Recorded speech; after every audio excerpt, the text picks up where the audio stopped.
Hello everyone, welcome to my YouTube channel, the UPSC IIM Guy. And as promised, I have come up with the Drishti Series. Drishti Series का vision है कि जो भी IIM और non IIM के graduates हैं या जो भी जॉब सीकिंग है या जो भी मैनेजमेंट के पर्सपेक्टिव को एक्सप्लोर करना चाहते हैं, they will get the expert views from professors and industry experts. So let's begin. So welcome Asmita ma'am. So thank you so much, Vijay. Yes. Yeah. So, ma'am, could you please walk us through your journey in economics and like how you are from SRCC to you became a faculty in the IIM Visakhapatnam? Can you briefly discuss the journey of all? Definitely, I can. So, hello everyone. I am Asmita and I am an assistant professor, like Vijay has mentioned, here in IIM Visakhapatnam. So, when I was at my high school level at 11th and 12th, we used to have a very interesting teacher in our school who actually inculcated this love for economics in me. And it was always a choice between economics and psychology for me, but the teacher taught us economics in such a good way that, I just was totally floored by that. So I used to score really good marks and I got the concepts very easily, and therefore I decided that for my graduation I would like to pursue BA honors in economics. And at that point of time, DU cutoffs, like always, are exceptionally high, and it's not everybody's not everybody gets into it. So we were extremely tensed how the board results will play out, but thankfully things worked in my favor and I was able to get one of the top colleges in Delhi University, which is SRCC. So going to SRCC was very eye-opening for me, because even though I was a good student in my class in school, SRCC had even brilliant students than me. But going through that entire journey, meeting different teachers, looking at different subjects, going at it in depth, changed a lot of my perspective, and I started becoming even more fond of economics if possible. Although I was not a very good student, but over time, as the years progressed, I started developing a sort of knack for it. Later on then, so basically people try to take placements from SRCC because people generally want to get into the corporate world, but I was a little undecided on that, and so I thought that I should at least do my masters, and then I went ahead and I did my masters from Jamia. There is it's a central university in Delhi, Jamia Millia Islamia, and over there when I was doing my degree, my course, I was performing very well, and that's when I realized that I would like to take this one step ahead and go for a PhD. And I decided, I prepared for all the entrances, and it was not something which I got in one go. I had to sacrifice some amount of time after my masters as well in order to prepare for the entrance exams. And luckily, I actually was very scared that whether I would be getting IIT Delhi or not, because it's a central, it's centrally located and everybody under the sun is applying for it. In fact, one of my teachers during my masters told me that, IITs also take students for PhD in, economics and other social sciences. So that's when I was like, okay, seems like a good idea. And of course, IIT Delhi is everybody's preferred choice. So it was a little scary, but when I got a call, I was very happy. And then there onwards, it was a completely different journey with lots of ups, lots of downs, and yeah. So my research topic, my PhD, is essentially in economics, but with a major focus on health. So I look at, I try to understand how the health systems across the world, and particularly in India, function, and what implications that actually has for the populations, particularly the vulnerable population. So that is what my research focused on. Post which, after I completed my PhD from IIT Delhi, I thought that I should, move ahead and diversify a little from my topic. And that is where I got a chance in a project that was being conducted at Indian Institute of Science, Bangalore. And I was lucky enough to get selected. And for close to a year, I worked with that project. And that was basically on smart cities and urban planning and digital infrastructure and data-driven economy, basically. So one aspect of it was the technical aspect where, the people involved were trying to implement some new innovations in smart cities context. And the other aspect of it was to look at the consequences of this kind of development, both legal, social, and economic consequences. So I was working in that particular domain, and that is where my interest for digital economy, particularly digital health and data driven decision making came up. And after that, I applied for a position at IIM Visakhapatnam, and I'm here today. That's great, ma'am. And to be very honest, like जब आप classroom में हमें पढ़ाती थी, like we are from engineering background guys, तो हमारी तरह बहुत लोग different diverse background के हैं. So economics, the way you taught in the class, like it was a cupcake for us. So what motivated you to come to the teaching field? Like after having so much of a strong background, you could have gone to something central services and something like that. So what motivated you to be a teacher or professor? Yeah, so that is something which is not very straightforward, but I always once I did my PhD, मेरा ये था कि मुझे academics में ही आगे जाना है. So I am not somebody who is very adept at research or methodologies. I'm good enough, but my talents also lie in actually talking to people and talking to students and guiding students, right? So the idea was कि मैं मतलब academics में जाना चाहती हूँ, जहाँ पे मैं teaching और research दोनों पे equally focus करके I can develop my career. And for me, honestly, जो profession हमारा है यहाँ पे as assistant professor, we don't only have teaching as one of our deliverables, but or research, right? We also have some administrative duties that we have to do and some other things that we are required to do as part of our work. But for me, honestly, the best part of my day is that when I walk into a class, I try to talk to the students, and then I get various questions. I look at the diverse faces. Some people are very interested, some are so and so, but the happiness that it gives you, or the rush that it gives you when your class goes well, is something which is very special for me. So for me, I know that while looking at the profiles of the students who come, we know that a lot of them are from the engineering background, and a lot of them have no idea about economics. So even though this is a postgraduate course, we try to start from the basics so that everybody understands what is there. And honestly speaking, if the basics of economics are clear, that is what you guys study here, you can honestly understand everything in economics, right? If you put a little bit effort. So that's my thinking. Exactly, ma'am. And here comes our next question कि क्या होता है कि when the people from diverse background come here, they understand economics, they mug up economics or something like that. Yeah. So microeconomics, macroeconomics, but after a point of time, they are not able to relate the global supply chain disruption. They are not able to link whatever the macroeconomics events happening. So ma'am, like what is your intake? Like what suggestion would you like to give to those MBA students or aspiring MBA candidates, or those who are in jobs also? It's for them also that they should understand the base, like broad macroeconomic events, like whatever happened in Japan, that yen currency wala event, Yes. like supply chain issue in the Canada wala भी event Right. बहुत अभी चर्चा में था. तो मतलब उतना ले नहीं पाते मैक्रो, तो आपका क्या सजेशन रहेगा मैम?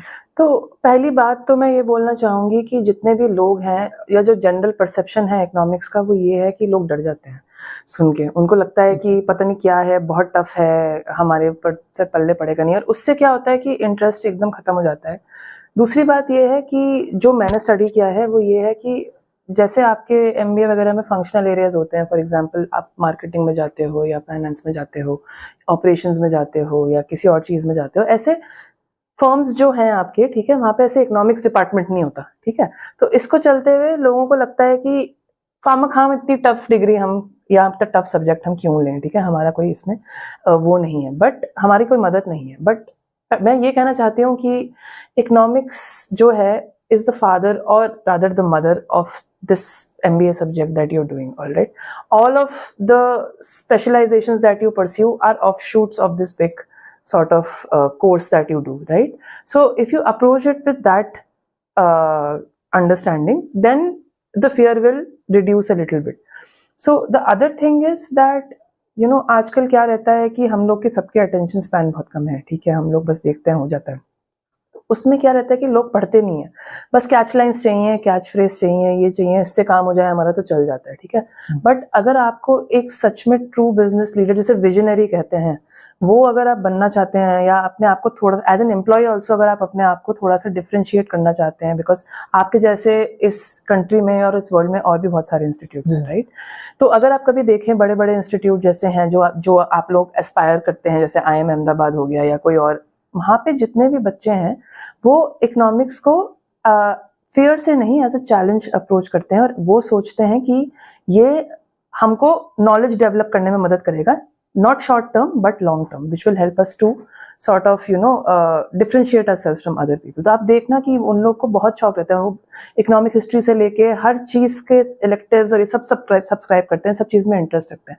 तो मेरा ये है कि पहली बात तो ये है कि आपको मतलब एज अ सब्जेक्ट जो आप उसको सोचते हैं ना, पहली बात तो वो आपको वो फियर निकालना पड़ेगा। दूसरा, आपको थोड़ा एक्टिव इंटरेस्ट लेना पड़ेगा इवेंट्स में जो हो रहे हैं, ठीक है, not just from a narrow perspective कि मेरे पर्टिकुलर फील्ड को ये कैसे इम्पैक्ट करेगा, बट ओवरऑल ब्रॉडली क्या चल रहा है, एंड मतलब ये किस लेवल पे हम इससे डील कर सकते हैं, and then you can look at your own fields, right? So this is the gap I observe. The third gap that I observe is that, even the firms that come here to hire you, right, they are not sort of, they don't take out jobs based on, an understanding of economics. You don't need an understanding of economics per se for that. Like indirect कुछ नहीं चाहिए आपको, हर चीज़ indirect होती है। तो बच्चे क्या करते हैं, वो छोड़ देते हैं, ठीक है। बट मेरे समझ में ये है कि अगर आपको अपने फंक्शनल एरियाज के साथ और भी सब्जेक्ट्स के साथ ये सब्जेक्ट पे स्पेशली फोकस करेंगे और इंटरव्यूज में बात करेंगे, वो आपके डिमीनर में रिफ्लेक्ट होगा और उससे आपको काफ़ी ज़्यादा फ़ायदा मिल सकता है इंटरव्यूज में और जॉब लेने के लिए। सो यहाँ से हम लोग को एक क्राइटेरिया तो समझ में आया, we should not have the narrow perspective, but किसी चीज़ को भी ब्रॉड लुक, मतलब ब्रॉडली हम लोग को देखना पड़ेगा। Now here comes the next question ma'am, कि अभी आप सब चीज से अवेयर है, मैक्रो इकोनॉमिक्स जो इवेंट हो रहा है, macroeconomics and all that within India, outside India and all that, global supply chain disruptions like that. So what do you think, like management जो अभी MBA हो रहा है, like they are obviously bridging up the gap, right, but what do you think a budding manager, MBA candidate, or those who are still enrolled in the MBA, they should develop which type of skills कि वो आज से 5 साल और 10 साल तक अपने आप को मतलब बहुत अच्छे से improve कर पाए efficiently? So this is, ये थोड़ा एक टफ क्वेश्चन है, बट मेरी लिमिटेड अंडरस्टैंडिंग में इसका जो आंसर है, it is actually linked with what are the challenges that एक इकोनॉमी फेस कर रही है आजकल, और उस चैलेंजेस को डील करने के लिए किस टाइप के लोग चाहिए या कंपनीज क्या ढूंढ रहे हैं, स्किल्स, यस मैम, किस टाइप के स्किल्स? तो आपको अगर मैं बताऊं तो एक इकोनॉमिस्ट है डैनी रॉड्रिक करके, ठीक है, तो वो बहुत ज़्यादा मतलब मैक्रो इकोनॉमिक्स और इसके लिए नोन है वर्ल्ड वाइड, ठीक है। तो उनके मैं पेपर्स पढ़ती रहती हूँ, उनके मैं आर्टिकल्स पढ़ती रहती हूँ, और भी बहुत सारे इकोनॉमिस्ट हैं जिनके मैं आर्टिकल्स पढ़ती रहती हूँ। तो ब्रॉडली इकोनॉमिस्ट ने 4 की चैलेंजेस बताए हैं, एंड वो आप सब अग्री करेंगे, आप सब जानते भी हैं। पहला है क्लाइमेट चेंज, ठीक है। क्लाइमेट चेंज तो काफ़ी ज़्यादा हो रहा है और हर किसी को इम्पैक्ट कर रहा है। तो क्लाइमेट चेंज का क्या सीन है कि आपको फॉसिल फ्यूल से हट के ऑल्टरनेटिव सोर्सेज ऑफ क्या बोलते हैं, energy you have to find, right, and a lot of tax incentives, R&D support, these kind of measures are being followed by different companies worldwide to deal with this kind of a situation. तो अब companies को क्या है, they have to balance this goal of profitability with trying to be more sustainable, looking at the regulations and consumer expectations, right? एक ये चीज़ है। तो जो मैनेजर इस चीज़ को, जो MBA स्टूडेंट इस चीज़ को, या जो MBA एस्पिरेंट इस चीज़ को समझ पाएगा, इस एरिया में इनोवेटिव सॉल्यूशंस ला पाएगा, that person will be revered. And this environment sustainability is something which is not going away anytime soon, because we are at a precipice of a very big disaster, right? So if you have skills that can navigate this, where you can help your company, achieve sustainability, achieve profitability, but also in a sustainable manner, that is one place which I feel, all right. So for that you require ethical and sustainable leadership skills, right, where you are not only looking for your own selfish and company's selfish gains, but also at the societal impact at large. That is the first thing. Second challenge is that, as you all know, digital growth has sort of disrupted the old market structures and economies that used to be present, right? So in that case, what is needed of a new manager is, he or she should be very digitally aware, right? And should be very tech savvy, and how to use digital solutions for traditional problems, right? That is what you've seen the success of many new startups, these multi-billionaire startups which have come up, like for example Ola or what do you call Uber or this Airbnb, right? So all of them have picked up a traditional problem and provided a digital solution, given that we live in a hyper connected world, right? So if you can make yourself aware, if you can find a gap in that, say, that area, that is something which will help you, because they're saying that the next generation, or it is being widely said that the next generation or the coming years is going to be the era of AI, right? Artificial intelligence. So if you can make yourself aware of what this is, not only the technology and how it can be used, but also the ethical aspects of it, right? The cybersecurity risks, the privacy and data concerns, and how they can be minimized, and how this technology can be used for the greater good. That is the other thing that I feel. All right. Third economic challenge is basically, economic development is happening very, very rapidly, right? And all of us are very proud that our country has moved up the rankings and we are 5th now in growth, right? But the idea is that, or the question is that, is this growth inclusive, right? So अपनी country में growth हो रही है, पर किसकी growth हो रही है, ठीक है? तो ग्रोथ हो रही है, बहुत अच्छी बात है, आप जाओगे, सड़कें बन रही हैं, ठीक है, इंफ्रास्ट्रक्चर बन रहा है, सब कुछ हो रहा है, बट किसको मिल रहा है इसका फायदा, ठीक है? तो हमको फोकस करना है, we have to focus on inclusive growth, right, and sustainable development, whereby this inequality can be reduced, right? So as per reports and as per studies done, we can see that rich people are becoming richer and poor people are becoming poorer, right?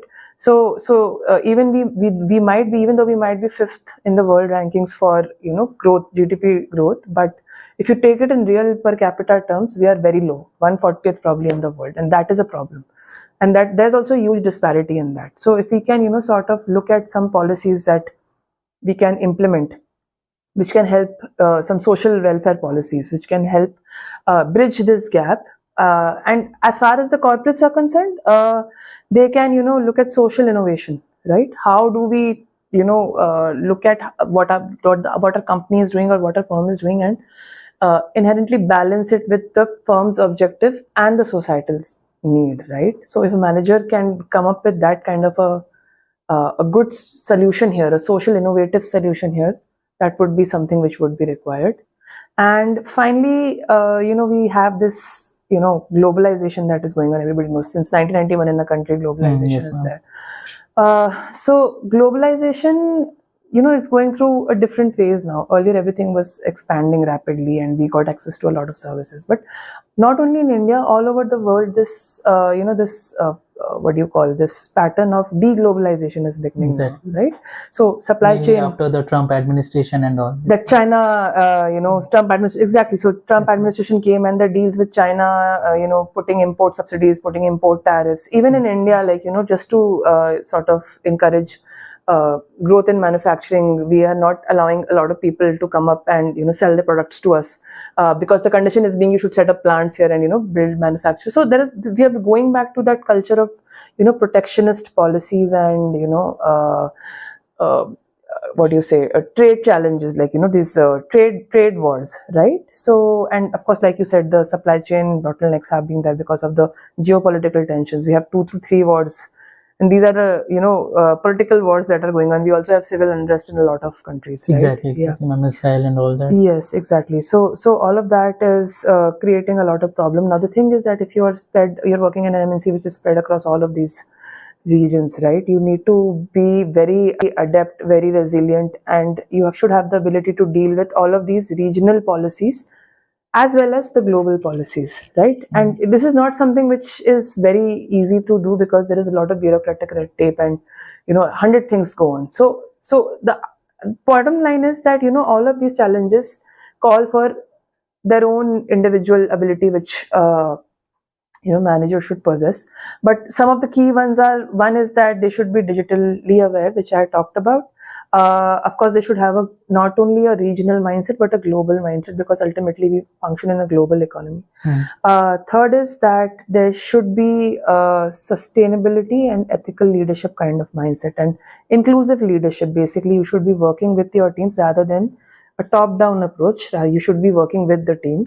right? That kind of a leader. And finally, two other skills. One is, given that digital technologies are expanding rapidly, data-driven decision making is something which is expanding like anything, right? So whether you use AI, ML tools, whatever you do, you're basing entire, prediction and entire, analysis on all of this, right? So data-driven decision making skills is first thing that you need to have, and secondly, financial acumen. So financial risk management. Given that macroeconomic, conditions are very uncertain around the world, you have interest rate fluctuations, you have, debt crisis, etc., etc. So two things: one is data-driven decision-making skills, and other is essentially your financial acumen. That will take you. Yes. That's great. So a very important aspect of globalization, that is global plus localization, is the very basis which you can say if you are developing that skill. अगर आप global perspective से सोचो but locally act करो, so that will lead to your next level. Now the thing is, ma'am, I am receiving a lot of questions from the like aspiring or aspirants of the this CAT 2024 जो भी देना चाहते हैं. तो वो लोग कह रहे हैं भैया अगर मैं कैट तो दे दूंगा ये सब 2024 का ये सब, but actually am I like should I go for MBA? Like what skills does professors or for of IIMs and the leading institute look in the MBA candidates? What is their ideal candidature and all that? Okay. So ma'am, when you take the interview, not about interviews only, but whenever like definitely I can help you with that, and you should listen carefully. So the first thing that at least what I personally look at is that the person should have the idea about what he's talking. Okay, so I know that most of us have at the back of our head this idea कि हम MBA करेंगे, हम इतने का package लेंगे, अमीर हो जाएंगे. ठीक है, वो सबको करना है, वो अंडरस्टूड है. ठीक है, तभी आप यहाँ पे आ रहे हो. लेकिन अगर इस चीज के बारे में आप थोड़ी सी क्लैरिटी दोगे कि अच्छा मैं फलाने मार्केटिंग में आगे जाके फलाना करना चाहता हूँ, थोड़ा स्पेसिफिक, ठीक है, या फाइनेंस में जाके मैं ये करना चाहता हूँ, या मैं IS एरिया में फोकस करना चाहता हूँ, उससे जो भी आपको इंटरव्यू कर रहा है उसको लगता है कि this person has given some thought to this, or they have come prepared for the interview. Okay, so one thing is this, that you should be clear as to what or why you are doing an MBA over and above the package earning or the money earning aspect that everybody knows that you have to do. First thing is that. Second thing is you have to be you're trying to be a leader of sorts, like manager is a leadership position of sorts, right? So you should be aware of a lot of things that are going on around the world, right? So if I ask you something as simple as what movie made this much business, or this is normal question, right? It shows that you're interested, you're taking interest in worldly events that are happening, and you are very, very curious about things, right? So that for me is a big positive, because you're reading about events, and not only business related events, which of course are important, right? But also things that interest you. So like for example, people come to me saying that they are chess players, they have won chess at this level, and I ask them something about chess, and then they are able to answer it to me, right? For me, that is like really, really good. I'm happy that, okay, at least they were playing, they know. But some people just mention something and then they don't know anything about it, right? So that is, so I do understand it sometimes on your SOP or on your these things. Those big fancy words look really nice, but you should be able to defend your position. Okay, so these are the two key criteria that I look at. Other, of course, is your academics and, what else? Your problem solving abilities. So that you already do as your, entrance exam. But interview specifically, I look at people who are clear about what they want to do. And typically these are those people who have worked for a little bit. Okay. So I suggest people always that even if you have worked for 1 year or 6 months or whatever, in a salaried job, okay, not in your own employment, although that's a different kind of experience, but in a salaried job, if you have worked, you come to know very soon, if not what you like, what you don't like. Okay, so at least you have some idea. So then you are able to be a little bit more focused on that and you work on that. So I've seen people who get placed earlier here are people who have a clear-cut idea of what they want to do. So they have plan A, plan B.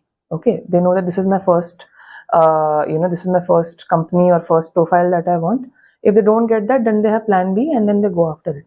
Right? So you have to be very clear about that. That's it. And if you're not clear in the first time, if it's like hazy, just 20%, 30%, you have 2 years here. You can dedicate the entire first year to understanding what it is that you want to get into. And one of the last question of this discussion is, वो भी आपके मतलब ये जो aspiring जो candidates हैं उनका ही है. They are just asking कि like if they don't have good grades and they are not getting the IIMs or top 20 colleges and all that, should they go for the MBA in like normal colleges and all that? That does this add value, or whether the experience will be better in long course? Yeah, so that's a very good question. Actually, it depends on personal to person, but the fact is that if you get into the top, top business schools, you have a good chance of getting a very good placement. All right. In the second tier or third tier ones, definitely, I mean, you'll get an education basically same everywhere. Okay, there is no difference in the kind of pedigree or pedagogy that is being done, but it's just the brand value, right? So it will be okay also if you join it. It's not a problem, but in my opinion, I think you can continue. So continue, if you're working, you can continue to work and try for a better institute. If you're a fresher, definitely you should, instead of going into this, you spend some time working, even if you're getting a low paying job. That is my opinion. Because the possibility of upward mobility is high once you get in. Okay. And if you get some experience, then you know exactly what you want out of an MBA degree, and then you come and do it. You then work with that amount of dedication also to get the entrance test done and all, because you are in an environment, you realize what is happening there, right? And so you want to better your situation, so you do it at any cost. So what I'm trying to say is that it's not, I'm not saying don't, apply if you feel that you can go, but if you have some work experience, see, what happens is that these days you also have these executive MBAs, right? Yes. Which is good if you want a promotion or you want to move upward in your job. So you can do those also, right? If you're already working. If you're a fresher, definitely I would suggest. So this is one of the mistakes I have also done, and I would not want anybody else to do that mistake. If you are a fresher, you should first work for some time, because that will give you a lot of clarity in life, and you can then decide what you want to do. So overall, that was a great insight from you, ma'am. Thank you so much. From different perspective, from your personal life, like from the personal educational journey to MBA के अंदर, MBA candidates के अंदर क्या skills होनी चाहिए, and what the skills is needed in the budding MBA candidate, what type of preparation strategy you should need, and what type of interview, how you should appear in the interview. Those questions has been discussed in this particular video. So thanks a lot, ma'am, for joining us. Thank you so much, and this is a very great initiative, Vijay. All the best. I wish you. Thank you.